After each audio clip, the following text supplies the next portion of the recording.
Magacaygu waa Reverend Mahad Hilow Brick.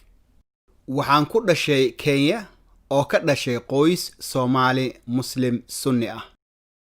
Waalidkay waxay si adag iigu soo koriyeen dhaqan Sunni ah. Markii aan yaraana waxaan imaam ka noqday magaaladayda aan ku dhashay. Waxaan tujin jiray salaada markastoo aan salaada tujinayo waxaan mar walba dhihi jiray اهدنا الصراط المستقيم صراط الذين أنعمت عليهم غير المغضوب عليهم ولا الضالين.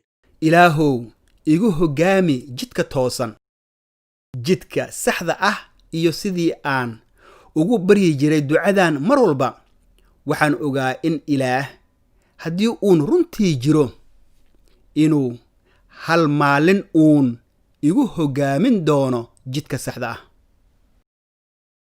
Sanadkii 1980 reerkayga iyagoo ka cabsanaya in dawladda dhibaatayso waxa lagu magacaabo xasuuqii Wagala waxay igeeyeen Soomaaliya. Markay igeeyeen Soomaaliya waxaan haystay su'aalo badan kuwaasoo aan rabay inaan weydiiyo sheekhyada iyo culimada diinta Islaamka, laakiin jawaab kama helin. Maxaa yeelay mar walba waan ducaysan jiray oo mar walba waxaan isweydiin jiray, hey, haddii maanta aan dhinto xaggan aadayaa naar mise janno? Qof iiga jawaabaana ma jirin. Sheekhyadana mid walba oo iyaga ka mid ah wuxuu dhihi jiray, Ilaah oo keliya ayaa og meeshaad aadaysid. Waxaan noqday mid aan qanacsanayn sababtoo ah su'aalaha nolosheeda oo dhan lagama jawaabin. Oo waxaan ku ogaa aqrinta Quraanka in aanan dhammaystirnayn oo dhammaystirnaantaydana kuma heli karo shuqulada aanig samaynayo. Oo maalmaha ka mid ah anigoo wareersan waxaan la kulmay qof missionary masiixi ah oo Maraykan ah. Waxaan ku idhi, adigan gaalka ah, kaafirkan masiixi oo mar walba been ka sheega wax kasta, ii sheeg waxaad rumaysan tahay. Missionary-gan wuxuu igu yiri, waxaad joogtaa waddan Muslim ah, wax walba ma kula wadaagi karo, laakiin waxaan hayaa buug ka jawaabi kara su'aalahaaga oo dhan. Kolkaasuu aniga ii tilmaamay kitaabka Baybalka.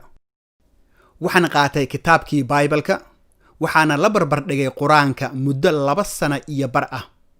Waxaan akhriyay bog kasta oo ka mid ah. Anigoo habkaas ku socda waxaan maskaxdeeda ku gartay in aan daba socday nin aan isagaba aqoon meel u socday. Waan iska daba socday waxaan ahaa qof indhoolo ah oo daba socday indhoolo kale.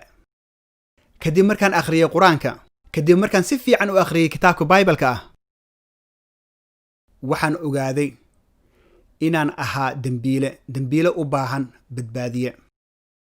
Badbaadiyahaas oo noqon kara oo keliya ninka dhammaystiran ee Ciise Masiix. Sanadkii 1987 naftayda waxaan u dhiibay Ciise Masiix anigoo ah wiil dhalinyar. Dhowr bilood gudahood waxaa bilaabmay silcin. Markii aad ku sugan tahay waddan Muslim ah oo 99.9% ay Muslim yihiin, waa lay xiray. Anigoo ah rumaysta dhalinyar waxaan si toos ah ugu tagi jiray qof walba oo dhihi jiray, hey, fiiri, waxaan helay Ciisaha ah kan dadka badbaadiya. Ciise Masiix waa badbaadiye, Maxamed qofna ma badbaadiyo. Markaas waa lay xiray. Qaar ka mid ah xubnaha kaniisadda Muqdisho waxay ahaayeen mas'uuliyiin sare oo dawladda ka tirsan. Iyagu way ii yimaadeen oo way isii daayeen, waxayna xaqiijiyeen sii deynta aniga iyo rumaystayaasha kale ee la silciyey. Laakiin 2 toddobaad ama 3 toddobaad haddana mar kale wayna soo xiri jireen. Ugu dambayntiina kaniisadda waxay tiri, hey, iyagu way ku dili doonaan, bax dib isaga noqo Kenya. Waxaan ku soo noqday Kenya. Waxaan bilaabay shaqada Rabbiga. Kadibna Soomaalida ku nool magaaladayda waxay ogaadeen inaan joogo Kenya, Wajeer. Silcintii ma ay dhammaanin. Noloshayda 4 ilaa 5 sano ugu dambaysay, labadeeda gacmood midig iyo bidixba waa la jibiyey markii aan madaxayga difaacayay.